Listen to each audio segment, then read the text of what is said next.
ક્યાં બનાવ્યો એનું નામ કાકાનું નામ યાદ રાખજો, એનાક્સીમેન્ડર.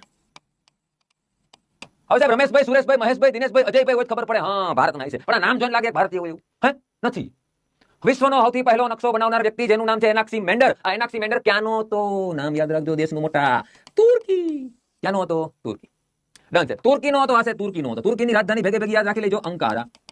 કઈ છે? અંકારા. આટલું સાહેબ ડન. અમને વિશ્વનો સૌથી પહેલો નકશો બનાવ્યો દાઢીવાળા કાકાએ, જેનું નામ છે એનાક્સીમેન્ડર, જે ભારતનો નહોતો, ચીનનો નહોતો, પાકિસ્તાનનો તો ન જોઈ, ક્યાંનો હતો? તુર્કીનો. ડન સાહેબ. અને સાહેબ ક્યારે બનાવ્યો તો યાદ રાખજો, ઈસવીસન પૂર્વે 6ઠી સદીમાં. હવે આપણે ભણી ગયા છીએ એટલે પ્રશ્ન પૂછવાનું મને ઉલ્લી મન થાય. આમ બહુ બહાર ટ્રાય કરે તો પૂછી જ નાખું. સાહેબ આ ઈસવીસન પૂર્વે લખું તો મારે આમાંથી લખવું હોય તો કયું? આ BCE આમ લખું કે AD આમ લખું? બે માંથી જવાબ કોમેન્ટ કરો, કયું સાચું? ચલો ડન. જલ્દી મને પ્રશ્ન પૂછવાનું મન થયું, તમે જવાબ દેવાની ટ્રાય કરો. આપણે ભણી ગયા છીએ, હવે તો આપણે ધોરણ 6 માં આવેલું પેલું ચેપ્ટર છે. આવડે ને? હા, ઉલ્લેખ કોમેન્ટ કરો.